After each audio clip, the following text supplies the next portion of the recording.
February 14th, 1779. The air over Hawaii's Kealakekua Bay, usually alive with tropical sounds, now thrums with a primal roar, a crowd's cry of fury, fear, and ritual ecstasy. The clear turquoise water at the edge of the black volcanic beach slowly turns crimson, soaking in the blood of a man who just weeks before was revered here as a living god. Captain James Cook, the greatest navigator of his age, the cartographer who erased the last blank spots from the map, the man who conquered scurvy and defied the icy breath of the Antarctic, lies in the shallows, struck down by spears and daggers.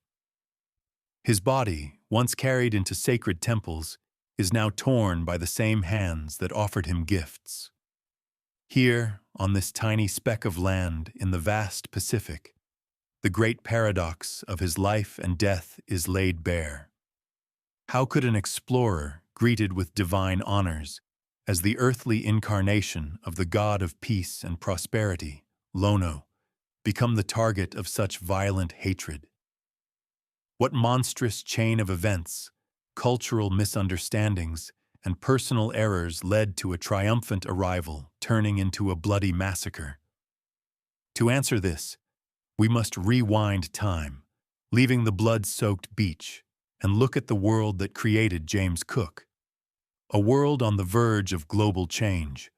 A world where fame and ruin were two sides of the same imperial coin. This story is not just a biography. It is an autopsy of the tragic mechanism of colliding civilizations, where one wrong step turns a god into a victim and an explorer into a harbinger of apocalypse. The world of the mid-18th century was a giant geopolitical chessboard with the great European powers, the British Empire, France, and Spain, as the main players, each eager to carve out their piece of the global pie. This was the Age of Enlightenment, a time when human reason seemed capable of unlocking any mystery of the universe, from the movement of planets to the classification of the tiniest insects. Scientific zeal went hand in hand with ruthless colonial expansion. The vast expanse of the Pacific Ocean remained the last great blank spot on the map, a terra incognita that fired the imaginations of monarchs, scientists, and merchants.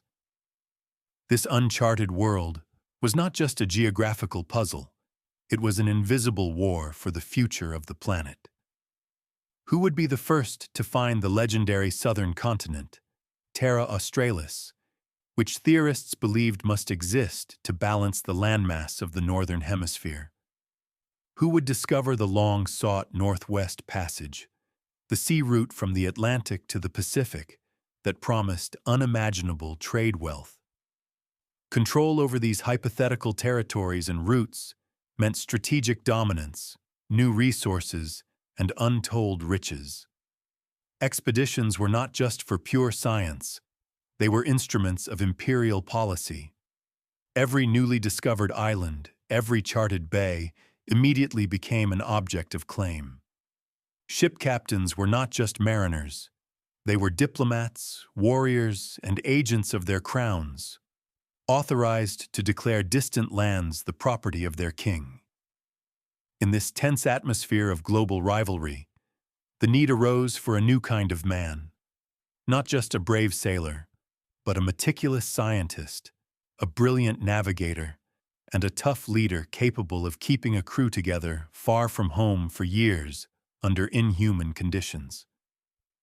The world needed James Cook, even if the world itself didn't know it yet. James Cook was born in 1728 in the tiny village of Marton, in Yorkshire, to the family of a Scottish farm laborer. He had not a single drop of blue blood. His ancestors had performed no feats on battlefields, nor sat in the House of Lords. His origins were as modest as possible in the class-bound England of the 18th century. His ancestral curse, his initial sentence, was complete obscurity. For a boy from such a family, only a few paths were preordained. to break his back on another's land his whole life, like his father, or at best, to become a small shopkeeper. But a different fire burned in young James, the fire of indomitable ambition, fueled by a sharp mind and an innate drive for order and precision. His early years, spent in the coastal town of Staithes and later in the port of Whitby, where he signed on as a cabin boy on a collier, an ungainly but reliable coal-carrying ship, became his first university. The harsh waters of the North Sea, with their treacherous currents and unpredictable storms, were his best teachers. It was here he fell in love with the sea, not the romantic love of a poet, but the practical love of a master who strives to thoroughly understand his material. He didn't just serve his time.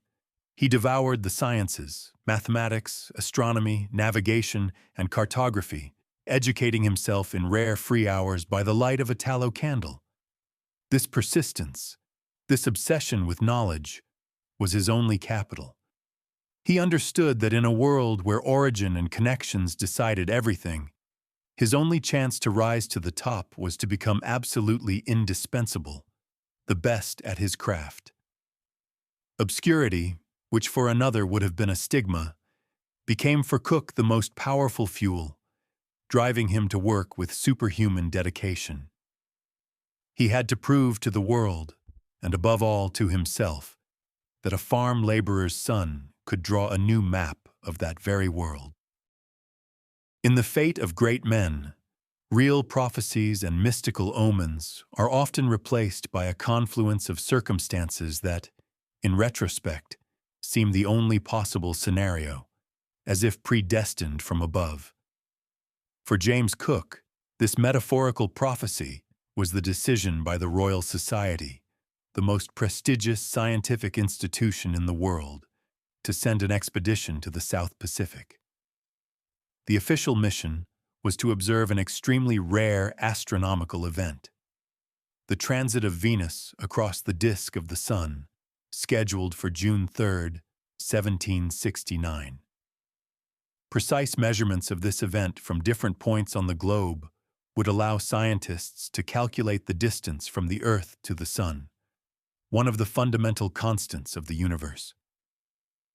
This was a task of planetary scale, the pinnacle of Enlightenment scientific thought. But the British Admiralty, which financed and outfitted the expedition, had its own secret objectives. In a sealed envelope, which Cook was ordered to open only after completing the astronomical mission in Tahiti, lay an order to search for the mythical southern continent, Terra Australis Incognita, and to claim all newly discovered lands as property of the British Crown. Thus, this mission became the perfect fusion of pure science and imperial ambition. The choice of the expedition's leader was critical. They needed not just an experienced naval officer, but a man with impeccable skills as an astronomer and cartographer. And at this moment, James Cook stepped onto the stage. His incredible reputation, earned through years of titanic labor, made his candidacy almost the only choice. For him, this was not just another voyage. This was his ticket to eternity, the chance to realize all his ambitions, his personal omen of a great destiny. To journey to the end of the world to measure the universe, and at the same time expand the borders of the greatest empire on earth. A more significant and all-encompassing task for a man of his mind and character simply did not exist. The crucible that forged James Cook's character, the place where his natural talents were polished to brilliance and tempered in the fire of real trials, was the Royal Navy. In 1755, at the age of 26, he made an extraordinary decision: to leave a promising career in the merchant navy, where he was already close to becoming a captain, and to enlist in the military as a common seaman. This step, which seemed like madness, was actually a brilliant strategic move. Cook understood that only in His Majesty's service, especially with a major war brewing, could he gain access to the most advanced navigation technologies, participate in large-scale operations, and prove himself in a way that would get him noticed at the very top. His calculation paid off handsomely. The 7 Years' War began. In essence, the First World War spanning Europe, North America, and India. Cook found himself at its epicenter in North America, where Britain and France were locked in a fierce struggle for control of the continent. It was here, in the harsh school of war, that his talents fully blossomed. He quickly rose through the ranks, proving himself an outstanding navigator and cartographer. His great passion became hydrography, the science of measuring and describing the physical features of oceans, seas, and coastal areas. He spent hours, risking his life under enemy fire, taking depth soundings, studying currents, and creating maps of phenomenal accuracy for the time. His charts of the St. Lawrence River allowed the British fleet to safely approach Quebec and take the impregnable French fortress, a turning point in the entire war. It was also here, during months-long campaigns, that he encountered the greatest scourge of all sailors: scurvy. Watching men die agonizing deaths, he began to develop his own, almost fanatical approach to hygiene, diet, and discipline on board, which would save hundreds of lives in the future. The Royal Navy transformed the ambitious young man into a professional of the highest class, sharpening his mind, strengthening his will, and teaching him to manage the most complex mechanism: a warship and its crew. After the 7 Years' War ended and the cannons fell silent, another, no less important battle began for James Cook. A battle for accuracy, a battle against the blank spots on the map. His first truly independent and large-scale project, his first blood in the world of great geographical achievements, was the mapping of the coast of Newfoundland. This vast, harsh island off the coast of North America held colossal strategic and economic importance for the British Empire due to its rich fishing grounds. However, its coastline, indented with countless bays, fjords, and dotted with hidden underwater rocks, was only vaguely charted, leading to constant shipwrecks. The Admiralty assigned Cook this seemingly impossible task. For 5 years, from 1763 to 1767, he spent every summer here, methodically, inch by inch, surveying thousands of miles of hostile coastline. It was titanic work. Working from a small vessel in icy winds, fog, and unpredictable weather, Cook and his team conducted trigonometric surveys, measured depths, and described tides and currents. He used the most advanced instruments and methods, achieving unprecedented accuracy. The result of his work was a set of charts of Newfoundland so detailed and true that they remained the standard for navigation for nearly 2 centuries. This project became the quintessence of his approach: meticulousness bordering on obsession, methodicalness, scientific rigor, and incredible persistence. It was this work that finally convinced the leadership of the Admiralty and the Royal Society that they were dealing with not just a capable naval officer, but a genius of cartography, a man capable of solving tasks of any complexity. When the question arose of whom to trust with command of the Endeavour expedition, the answer was obvious. Success in the cold waters of Newfoundland became Cook's springboard into the warm waters of the Pacific and into immortality. Behind the facade of the exemplary officer, the dedicated servant of the Crown, and the dispassionate scientist, James Cook harbored a powerful internal engine, his personal demon, an insatiable, all-consuming thirst for fame and scientific recognition. This was not a primitive greed for money or power. It was the ambition of an intellectual, a man from the lower classes who sought to stand alongside the greatest minds of his age, with Newton and Halley. His goal was not just to serve the British Empire, but to literally write his name onto the map of the world, to make it more accurate, more complete than it was before him. This obsession with precision and total control over the situation was his greatest strength and, as the future would show, his Achilles' heel. He sought control over everything: the movement of his ship, the health of his crew, the behavior of the natives he encountered. In his world, there was no room for chance, chaos, or uncertainty. He believed that any process, whether navigating unknown waters or communicating with Polynesian chiefs, could be broken down, analyzed, and subordinated to his will and reason.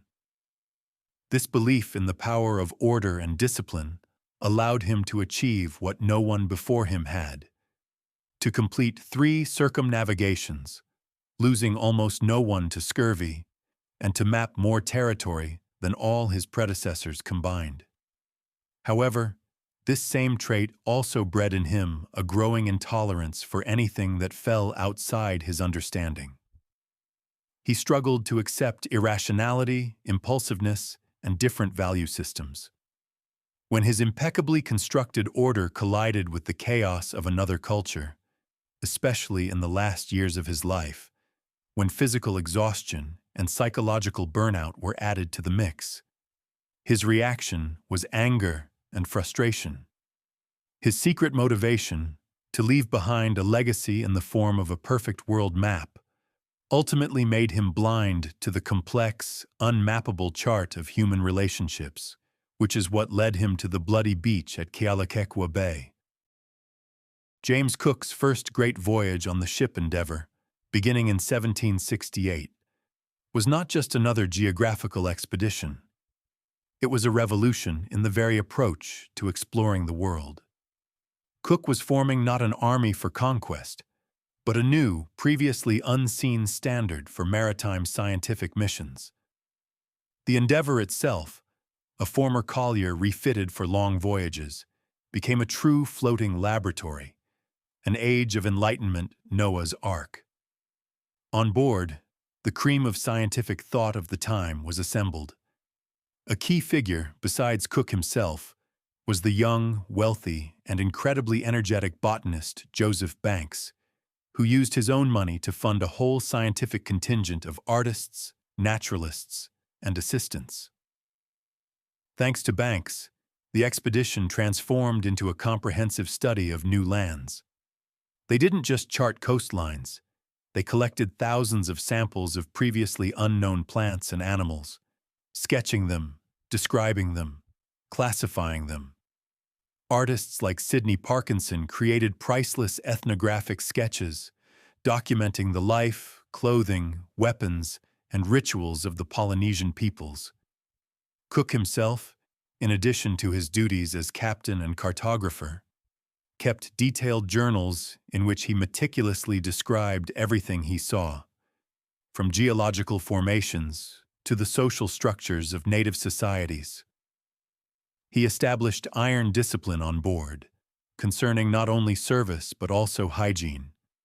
He forced the sailors to wash the deck with vinegar, air out their belongings, and most importantly, to consume sauerkraut and other foods rich in vitamin C, which became his main weapon in the war against scurvy. Thus, Cook was creating a force of a completely new type. It was not brute military might, but the power of knowledge, observation, and systematization. He carried not only cannons and muskets, but also telescopes, chronometers, sextants, and presses for herbariums. His goal was not simply to capture the world, but to understand, measure, and describe it. The results of the Endeavour's first voyage forever changed the map of the world and the geopolitical landscape of the Pacific. After successfully completing the primary scientific mission, observing the transit of Venus in Tahiti, Cook opened his secret admiralty orders and pointed his ship south into uncharted waters in search of the mythical southern continent. The first major landmass in his path was New Zealand. The Dutch navigator Abel Tasman had seen its coast over a century before Cook, but assumed it was part of a giant southern land. Cook, however, did otherwise. For 6 months he methodically, with his characteristic thoroughness, circumnavigated both islands, proving that it was not a continental protrusion, but an archipelago. He created an astonishingly accurate map of New Zealand that was used by mariners for a very long time. His contacts with the local Maori people were complex and often tragic, marked by mutual misunderstanding and flashes of violence, which foreshadowed future problems. The Endeavour then sailed west and stumbled upon the eastern coast of Australia, which until that moment was completely unknown to Europeans. Cook sailed along it for nearly 2,000 miles, charting its bays, capes, and river mouths. He claimed this entire vast territory as a British possession, naming it New South Wales. In effect, he gifted the British Empire an entire continent, which would have colossal consequences for the future. The world was rid of one of its main geographical illusions, and the British Crown acquired vast new lands that would soon become a place of exile for convicts, and later, a thriving dominion. Thus, James Cook, the son of a Yorkshire farm labourer, by his will and his genius, redrew the political map of the planet, expanding his empire's domains by thousands upon thousands of square miles, without even fully realizing at that moment the full scale of his accomplishment. Despite its resounding success, the first voyage already contained the seeds of future tragedy, revealing both Cook's genius and his blind spots. His main tactical masterpiece, without a doubt, was the victory over scurvy. While on other long-distance ships, crews died by the dozens from this terrible disease, Cook, thanks to his iron discipline and innovative approach to diet, lost only a few men to it in 3 years. He forced the crew to eat sauerkraut, malt wort, and fresh greens at every opportunity, turning his ship into a model of survivability. This triumph over the sailor's greatest enemy brought him fame no less than his geographical discoveries, and would go on to save thousands of lives. However, in the realm of cross-cultural interaction, his tactics were far from flawless. The very first landing in Australia, in the bay he would later name Botany Bay, resulted in conflict. The local Aboriginal people, the Eora, met the newcomers with hostility. When they ignored warnings and gifts, Cook ordered his men to fire, wounding one of them. Even more telling was the episode when sailors took several spears from the native huts as souvenirs, leaving nails in their place. For the English, this was a sort of fair trade. For the Aborigines, whose understanding of property was completely different, it was an act of robbery and desecration. Cook, a man of order and law, genuinely could not understand why the Aborigines did not value iron nails, which in his world were a valuable resource. He looked at them through the prism of his own culture, considering them primitive and incapable of logical thought. This seemingly minor incident clearly demonstrated Cook's emerging strategic error. His confidence that European norms of behavior and values were universal, and that any conflict could be resolved through a show of force, or, from his perspective, logical arguments.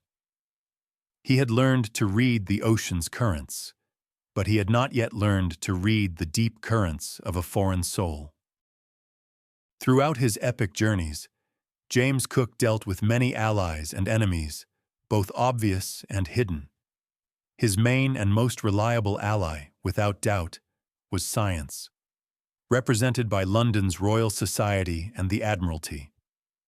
These institutions gave him the most advanced tools of the age: highly accurate chronometers for determining longitude, the latest telescopes, and sextants. They provided his missions with a mandate of the highest order, transforming him from a simple captain into an authorized representative of the scientific and political elite.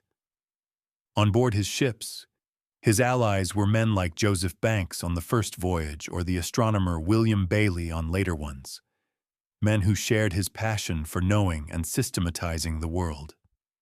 But his greatest enemies were not people, nor the hostile fleets of other powers. His enemies were far more ancient and powerful. Chief among them was nature itself. Treacherous, uncharted coral reefs capable of tearing the hull of the sturdiest ship in an instant, as nearly happened to the Endeavour off the coast of Australia. Sudden hurricanes that could turn masts to splinters, and the vast ice fields of the Antarctic, the very thought of which chilled the blood of European sailors. His other sworn enemy was scurvy, the quiet, agonizing killer, the constant companion of long voyages, against which he waged his own personal, almost holy, war. But perhaps the most cunning and elusive enemy was the great geographical illusion of the era, the mythical southern continent, Terra Australis Incognita. This idea, rooted in antiquity, had captivated geographers for centuries.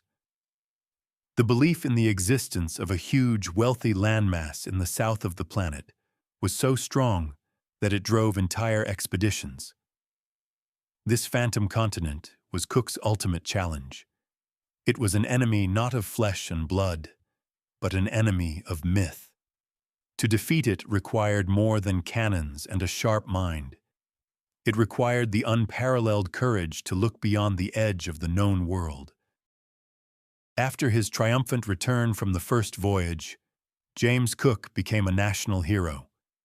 He was received by the king, and his name resounded throughout Europe. But he was not a man who could rest on his laurels for long.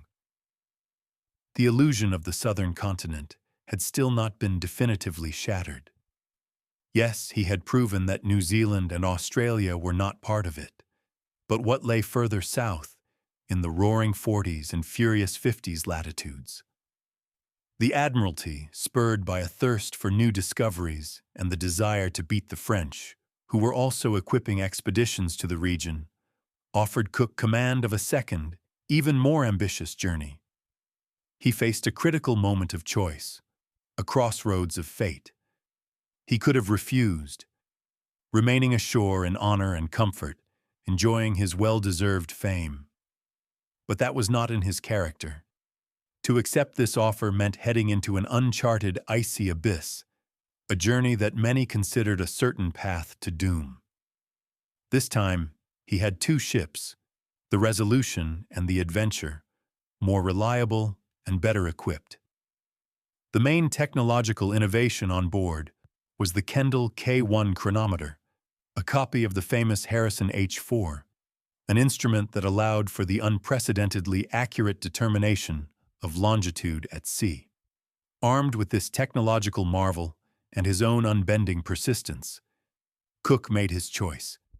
He decided to venture into the harshest and most inhospitable waters on the planet, to once and for all either find Terra Australis or prove that it did not exist. This decision was driven by more than just his superiors' orders. This was his personal challenge to the last great geographical myth, his desire to replace conjecture and legend with precise facts and lines on a map.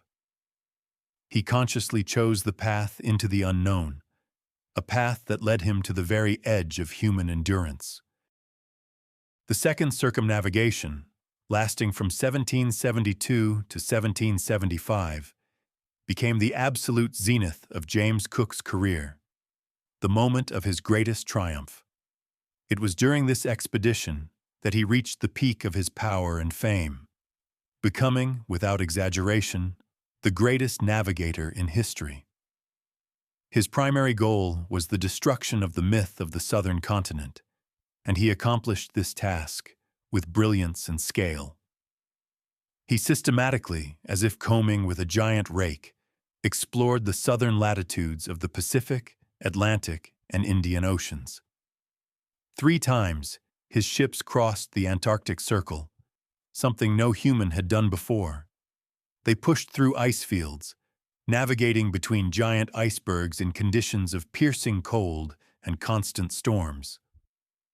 The crew suffered from frostbite, the ships sustained damage, but Cook stubbornly pressed on until his path was blocked by a solid wall of pack ice. In January 1774, he reached 71 degrees 10 minutes south latitude, coming closer to Antarctica than anyone would for the next half-century. Finding no signs of habitable land, he drew the final conclusion. If a southern continent did exist, it lay so far south that it was buried under ice and absolutely useless to humanity. The myth that had stirred minds for 2,000 years was destroyed. But this was not his only achievement. Along the way, he discovered and charted numerous islands, including South Georgia and the South Sandwich Islands. The most important outcome of the voyage was the successful testing of the marine chronometer, which revolutionized navigation. Now, any ship could determine its position with high accuracy anywhere in the world's oceans. Upon returning to England, Cook was on top of the world. He was celebrated as a national hero, promoted to post-captain, and elected a Fellow of the Royal Society. It was at this moment, perhaps, that the moment of hubris, spoken of by the ancient Greek tragedians, was born in his soul. He had proven he could conquer nature, disease, and even ancient myths. The dangerous illusion may have formed that he could understand and manage any people's fate through his way, that any cultural code could be cracked with logic and force, just as he cracked navigational problems. This self-confidence, born at the peak of his power, would become one of the reasons for his future demise. Despite the resounding success, fame and honors could not keep James Cook ashore. Just a year after his return, he was offered command of a third expedition. This time the task was different, but no less ambitious: to find the legendary Northwest Passage, the sea route from the Pacific to the Atlantic along the northern coast of America. From the very beginning, this mission was marked by fatigue and an impending storm. Cook was nearly 50 years old, a considerable age for the time, especially for a man who had spent most of his life in the harshest conditions of sea voyages. His health was undermined. As the diaries of his companions testify, the captain had become increasingly irritable, short-tempered, and prone to sudden, unmotivated fits of rage. His former composure and cold calculation increasingly gave way to stubbornness and tyranny.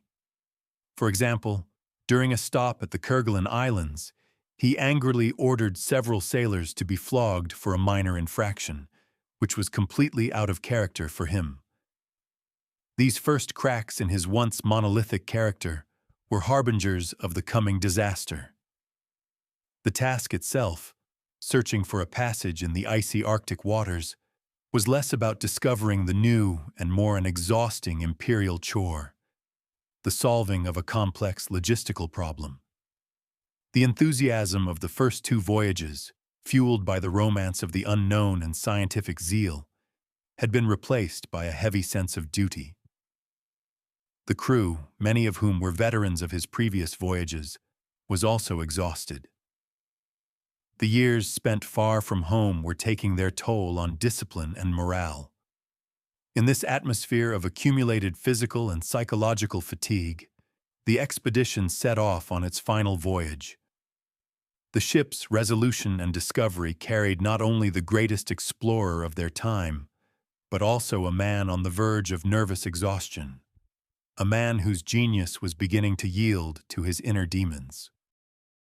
In January 1779, after a failed attempt to find the Northwest Passage in the Arctic and returning south to winter, James Cook's ships, the Resolution and Discovery, dropped anchor in a spacious and calm bay on the west coast of the big island of Hawaii. The place was called Kealakekua. The very arrival of European ships in the previously isolated world of the Hawaiian Islands was an epical event, but a chain of incredible coincidences turned it into something much more. A fateful act that set an irreversible chain of events in motion. The fact is, Cook arrived in Hawaii at a very special time. His appearance coincided perfectly, almost to the day, with the great annual Makahiki Festival. This was a 4-month period dedicated to Lono, the god of peace, agriculture, and fertility. According to ancient Hawaiian beliefs, Lono himself returned to the islands during this time, bringing rain, abundant harvests, and a temporary halt to all wars. There was also an ancient prophecy that said Lono would one day return on a floating island with talking trees, meaning masts. And so, at the very height of the Makahiki Festival, as thousands of Hawaiians gathered on the coast for ritual ceremonies, 2 unprecedented, enormous ships with tall masts appeared on the horizon. For the Hawaiians, this was not just the arrival of foreigners. It was a miracle, a prophecy fulfilled, the second coming of the god Lono himself. Everything about the newcomers confirmed their divine status. Their pale skin, their strange clothes, their thunderous cannons, none of it fit into the framework of the ordinary world. Cook, without knowing it, had not just stepped onto a new island. He had stepped onto a sacred stage where a role had already been written for him, the role of a deity. This moment, when the keel of his ship touched the waters of the sacred bay at the sacred time, was the turning point that raised him to an unimaginable height and sealed his terrible fall. From the moment James Cook and his men landed on the shore of Kealakekua Bay, the process of their apotheosis began, an inexorable movement towards the climax through deification. The Hawaiians, absolutely convinced that the returned god Lono stood before them, surrounded the newcomers with incredible honors. Cook, as the principal deity, was met by crowds who fell prostrate at his appearance. The high priests led him into the sacred temples built in Lono's honor and performed complex, hours-long rituals over him, meant to confirm his divine status. He was dressed in sacred red feathered cloaks. Pigs were sacrificed to him, and he was fed by hand, as a deity was not supposed to trouble himself with such mundane tasks. For the British sailors, men of the rational age of enlightenment, all this was a bizarre, though highly profitable, spectacle. They watched the superstitious savages with amusement and some contempt, not fully grasping the depth and seriousness of what was happening. They gladly accepted the generous gifts, tons of fresh food, pigs, fruits, and vegetables, which were vitally needed by the exhausted crews. The Hawaiians, in turn, gave their last, believing they were bestowing gifts upon their god, who in return would ensure their prosperity for the coming year. Cook himself, judging by his diaries, treated his new status with pragmatic irony. He understood he was being mistaken for someone supernatural and skillfully used this to secure an unhindered stay, repair his ships, and replenish his supplies. For 3 weeks, an almost idyllic atmosphere settled over Kealakekua Bay. The Europeans got everything they wanted, and the Hawaiians were in a state of religious ecstasy from the presence of their deity. But this fragile equilibrium, based on a colossal cultural misunderstanding, was doomed.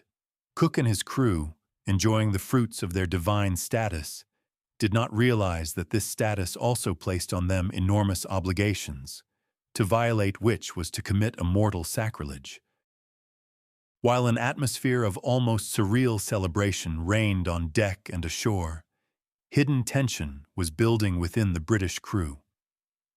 Cook and his officers, educated and pragmatic men, understood perfectly well that they were being taken for something more than they were.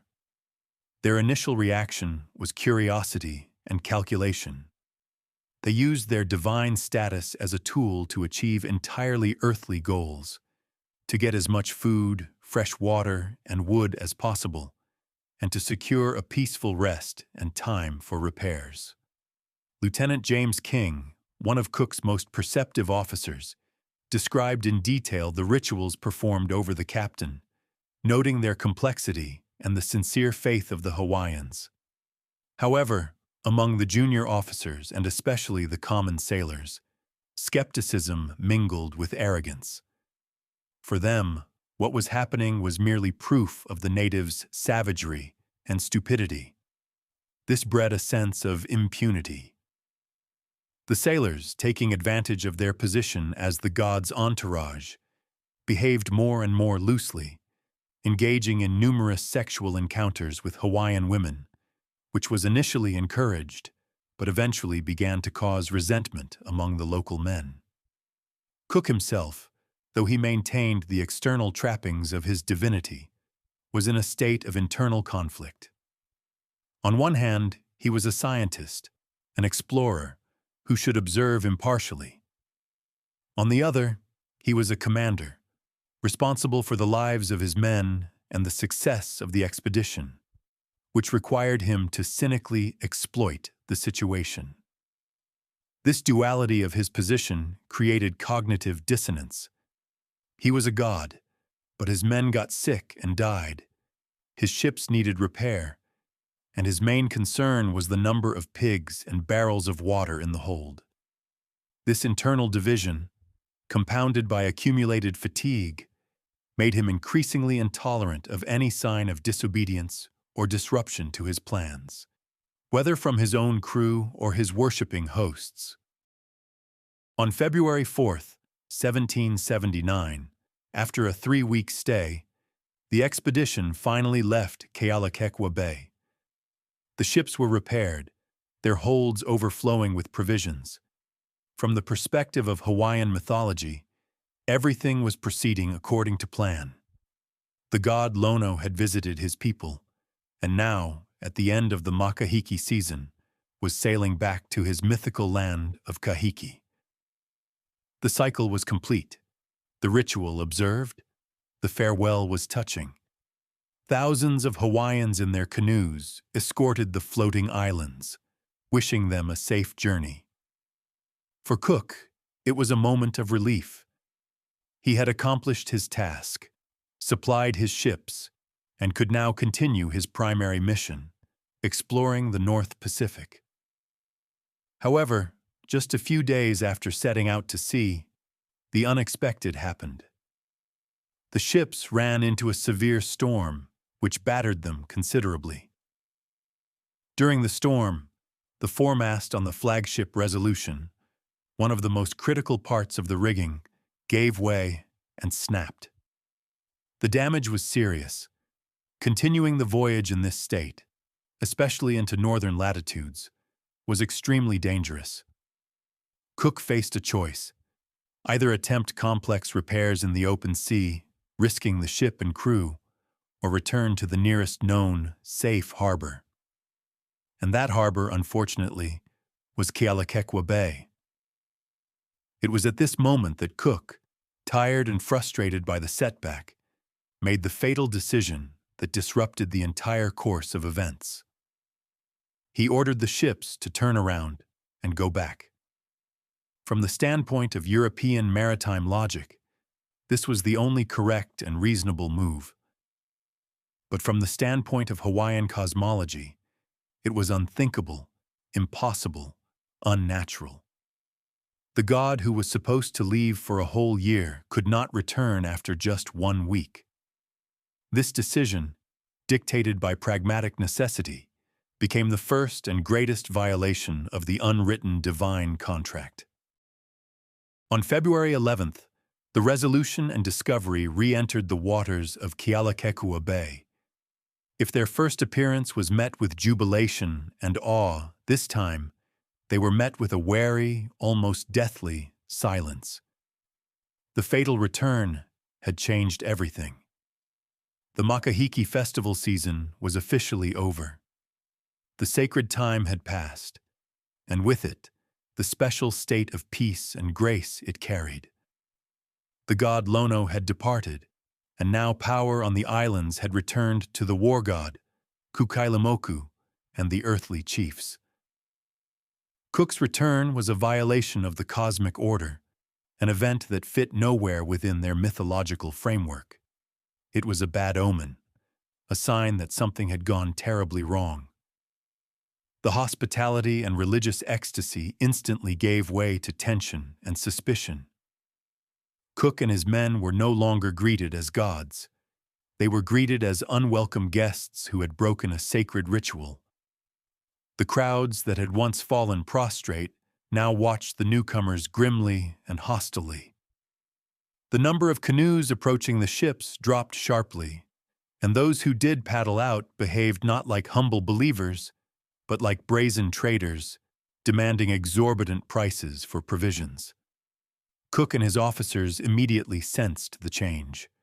As one of them wrote in his journal, the faces of the natives were full of gloomy surprise.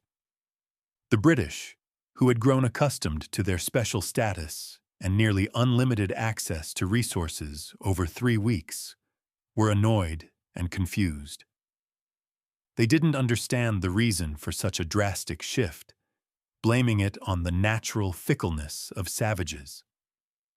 They didn't realize that by breaking their ship's mast, they had broken something far more important: the fragile mythological script in which they had been cast in the leading role.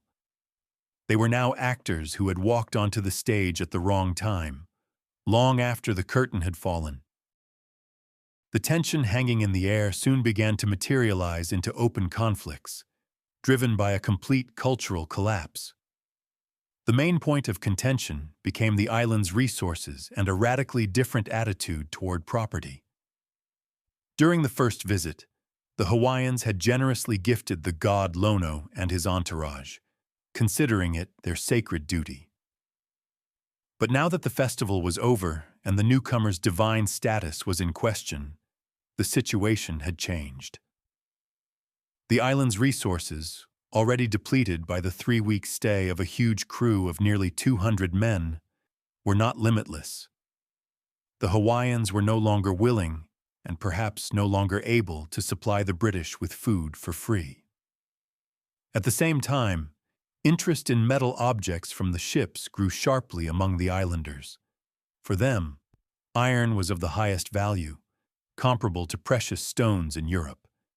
It had not only practical use, it could make excellent fishhooks and weapons, but also a sacred meaning, as it came from the divine ships and carried a part of their mana, spiritual power. The Hawaiians, lacking a strict European concept of private property in their culture, began to actively steal anything not nailed down from the ships: nails, tools, hoops from barrels, ropes. For them, this was not a crime in our sense. It was a way to partake in the power of the newcomers, to acquire a valuable resource. For the British, however, for whom private property was a sacred cow, these were brazen and outrageous thefts, undermining discipline and order. Captain Cook, a man of law and strict rules, reacted with growing anger. He ordered captured thieves to be flogged and shots to be fired over the heads of canoes to drive them away from the ships. Each such punishment only worsened the situation, as in the eyes of the Hawaiians, the god and his men were behaving like cruel and greedy tyrants. The cultural chasm between the two worlds was turning into a bloody moat, impossible to cross. The escalation of conflict grew daily, like a snowball rolling downhill.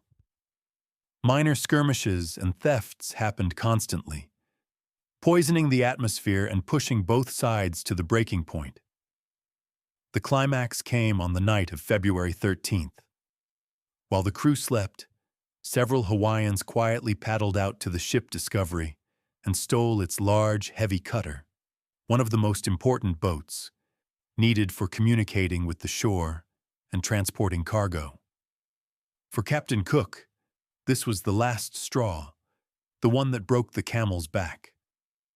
The theft of the cutter was not just an annoying incident, it was a brazen challenge to his power and authority, one he could not leave unanswered. Tired, frayed by the nervous tension of the last few days, and angered by the ingratitude of the natives, he decided to act according to his old, proven template. Throughout his voyages, when serious conflicts arose with local populations, Cook often resorted to the same tactic. He would take the chief or several high-ranking individuals hostage and hold them on his ship until his demands, like returning stolen goods, were met. This method had generally worked on other Polynesian islands, where the chief's power was absolute and their lives were of the highest value. Cook, seeing no fundamental difference between the Hawaiians and other Polynesians, decided to apply the same tactic here. He devised a plan. The next morning, he would personally go ashore with a detachment of Marines, proceed to the residence of the paramount chief of the entire island, the elderly Kalani'opu'u, and under some pretext, invite him on board the Resolution. He was absolutely confident in the success of his plan, never imagining that this time his tested and true scheme would backfire monstrously. Early on the morning of February 14th, 1779, a day that would later become Valentine's Day, Captain James Cook began to execute his fateful plan. He got into a launch accompanied by a lieutenant and 9 armed Marines. Landing ashore, he headed straight for the dwelling of the paramount chief, Kalani'opu'u. At that moment, he made his greatest tactical error, one based on a fatal underestimation of the situation. He underestimated the sanctity and inviolability of the paramount chief's figure in Hawaiian society. Kalani'opu'u was not just a ruler. He was a living god, a carrier of sacred mana. His person was kapu, or taboo. For a common mortal to touch him, let alone try to take him by force, was an unthinkable sacrilege, the greatest insult that could be inflicted on the entire people. Cook either did not know this or ignored it. He also underestimated the volatility of the situation. As he walked toward the chief, news spread along the coast. The god Lono was coming to take their king. On the beach at the water's edge, a huge crowd began to gather. First, there were hundreds, and then thousands of Hawaiian warriors, armed with spears, javelins, and daggers made of shark's teeth. They watched silently and menacingly. Kalani'opu'u himself, suspecting nothing, initially agreed to Cook's invitation to visit the ship. But as they approached the shore, one of the chief's wives and 2 of his attendants, sensing something was wrong, threw themselves at his feet and began to beg him not to get in the boat. At that moment, the chief hesitated and sat on the ground. For Cook, this was the moment of truth, the point of no return. He could have retreated, but that would have meant losing face. Instead, he tried to forcibly lift the chief. And at that instant, the crowd of thousands erupted in a furious roar. Cook's actions on the beach finally shattered his divine status in the eyes of the Hawaiians. The attempt to forcibly take their sacred chief was an act that in no way matched the image of the peaceful god of fertility, Lono. On the contrary, it was the behavior of a tyrant, an invader, an enemy. The god was turning into an ordinary mortal before their very eyes, and an aggressive, dangerous mortal at that. While Cook and his small detachment were trying to handle the chief, who was now surrounded by his attendants, another incident occurred at the other end of the beach, becoming the spark in the powder keg. Another British boat, patrolling the bay, tried to stop Hawaiians in a canoe from leaving with stolen ship fittings. A scuffle broke out. and one of the high-ranking Hawaiian chiefs was killed by a blow from an oar. News of this spread through the crowd instantly. Now they didn't just have an abstract threat to their king. They had their first man killed. The newcomers' status collapsed completely. They were no longer gods. They were murderers. The thousands of warriors, who until then had only been watching menacingly, sprang into action. They began to press in on the small detachment of Marines, brandishing their weapons and shouting threats.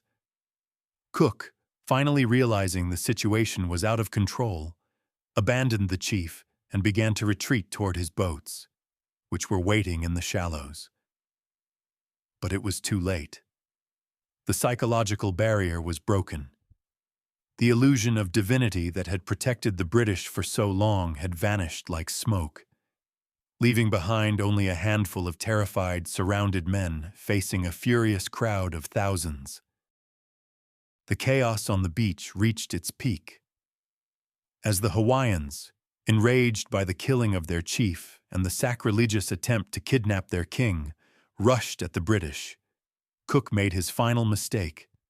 He fired his double-barreled musket.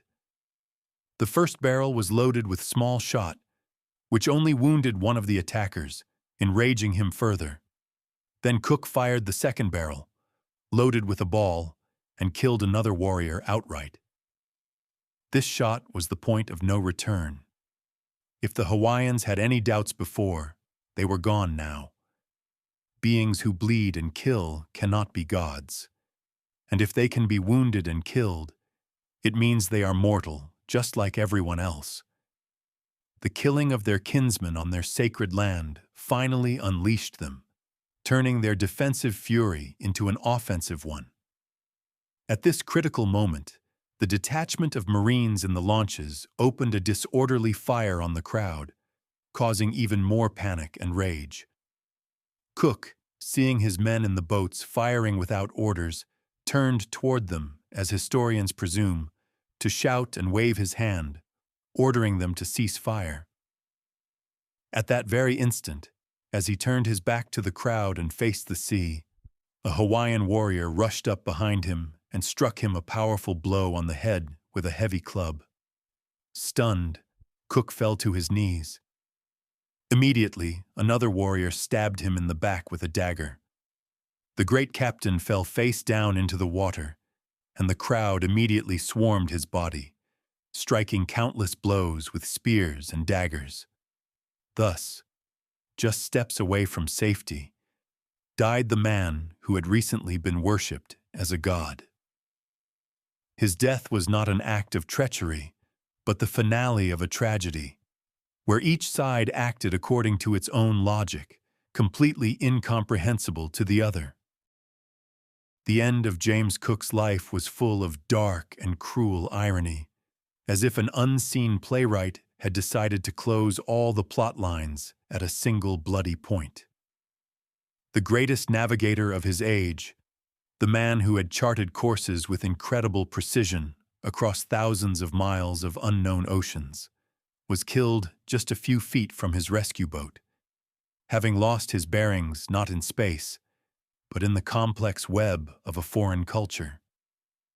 The man who brought the Iron Age to Hawaii, introducing the islanders to this priceless metal, met his own death from an iron dagger, which, according to one version, had been forged by the Hawaiians themselves from a ship's nail stolen from his own vessel. The weapon of civilization had turned against its bearer. The man who conquered scurvy and taught the world to care for sailors' health was beaten to death on the shore, his body torn apart with primal ferocity. The most striking resolution of the paradox was that his murder was a direct consequence of his deification. He was mistaken for the god of peace, Lono, and as long as he followed that role, even unconsciously, he was safe. But as soon as he returned at the wrong time and began to act like a god of war, threatening, taking hostages, killing, he broke all the rules. In the eyes of the Hawaiians, he became an impostor, a false god who had to be destroyed. His fall from the pedestal was as swift and absolute as his ascent. The unexpected and ironic end to his life became a tragic lesson that even the most brilliant mind, capable of measuring the universe, can be powerless before the abyss of human misunderstanding. Captain Cook's death did not end the drama. It only opened a new, even more shocking chapter for the European consciousness. After the crowd dispatched Cook and 4 other Marines, their bodies were carried inland. For the British left on the ships, this was the height of barbarism, not just to kill, but to drag the bodies away for desecration. They didn't understand that the Hawaiians were, in fact, about to perform a complex ritual over the remains of their great enemy, one appropriate only for the most powerful and respected chiefs. Cook's body, as the carrier of incredible mana, was dismembered. His heart, liver, and other internal organs were offered as sacrifices to the gods, and his bones were meticulously cleaned of flesh to be preserved as sacred relics. This was not an act of cannibalism in the nutritional sense. It was a ritual method of absorbing and inheriting the spiritual power of a vanquished foe. The crews of the Resolution and Discovery, unaware of these customs and reeling from shock and rage, spent several days negotiating for the return of their commander's body. In the end, the Hawaiians returned what they could gather: a few pounds of flesh, a scalp, and the burnt bones of his hands. This horrific package of the great captain's remains became, for his crew, the final proof of the islanders' savagery and treachery.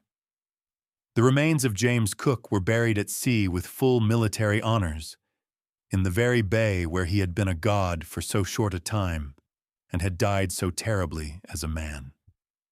His journey was over, but the debate over who he truly was rages to this day, locking his life's composition in an eternal circle of glory and condemnation.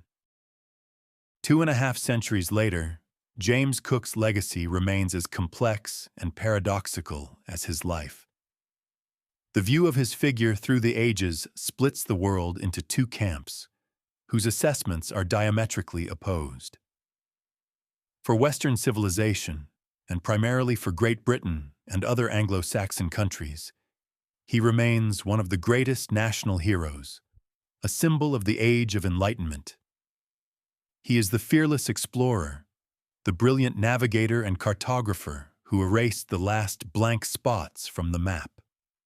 He is the scientist-innovator who conquered scurvy and revolutionized seafaring. His voyages brought the world a colossal volume of new knowledge in geography, botany, zoology, and ethnography. Mountains, rivers, bays, cities, and even space shuttles are named in his honor. He embodies the best traits of his era: the thirst for knowledge, courage, discipline, and service to his country.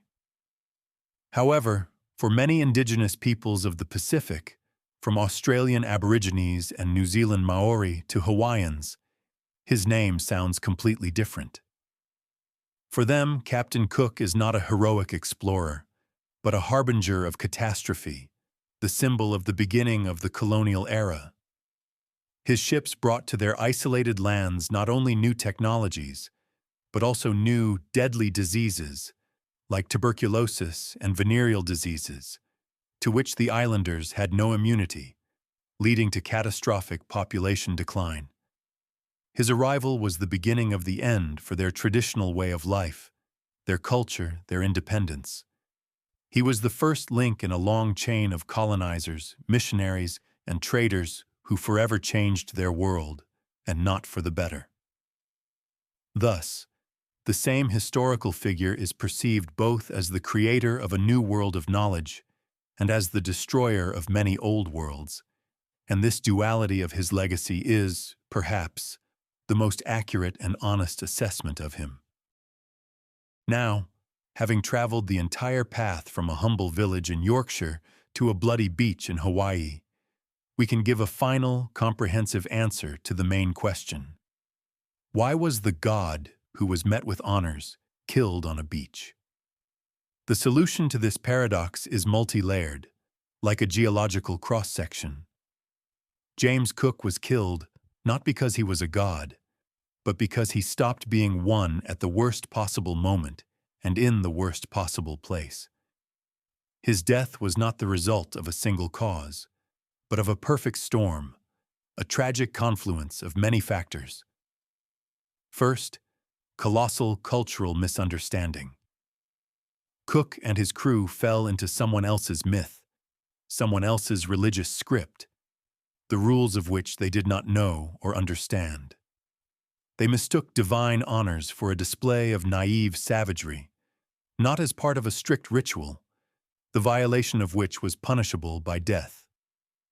Second, a chain of fatal accidents. The storm, the broken mast, and the forced return to the bay, which transformed them from gods into impostors and violators of the cosmic order. Third, the depletion of the island's resources, which turned generous hosts into irritated and suspicious neighbors. And finally, perhaps the most important reason, the personal factor. The personal fatigue, burnout, and hubris of Captain Cook himself. The man who, at the peak of his fame, believed he could control any situation, when faced with what he saw as the irrational behavior of the Hawaiians, reacted in the only way he knew, with force. He applied the old colonial template, seizing a chief, in a unique situation that demanded incredible cultural flexibility and patience, qualities he no longer had. Thus, the paradox of his death is resolved. The Hawaiians did not kill a god. They killed a man who could not bear the impossible burden of divinity, and by breaking every taboo, provoked his own demise. The story of Captain James Cook, which ended so tragically on a distant Hawaiian beach, extends far beyond the simple biography of a great navigator. It becomes a universal parable, a philosophical meditation on the very nature of contact between civilizations, on the eternal problem of the self and the other. His fate is an eternal warning about how thin and deceptive the line is that separates exploration from invasion, deification from hatred, knowledge from destruction. Cook was a product of the Enlightenment. He sincerely believed in the power of reason, order, and science. He wanted not to conquer, but to describe, not to enslave, but to understand. But his very presence, his ships, his tools, his diseases, and his worldview were an act of unintentional invasion, which forever and irreversibly changed the worlds he touched. The story of his final voyage is not the tragedy of one man, but of all humanity, which is forever trying to understand the other, but inevitably views them through the distorting lens of its own myths, ambitions, and illusions. The Hawaiians looked at Cook through the prism of the prophecy of the god Lono. Cook looked at the Hawaiians through the prism of European rationalism and imperial superiority. Neither of them saw the real picture, and in this collision of illusions, tragedy was born. Cook's lesson is that the most dangerous journey is not sailing across uncharted oceans, but attempting to cross the bottomless abyss that separates one human culture from another. And the price of an error on such a journey can be unbearably high, turning the greatest heroes into victims, and the dream of understanding into a bloody nightmare.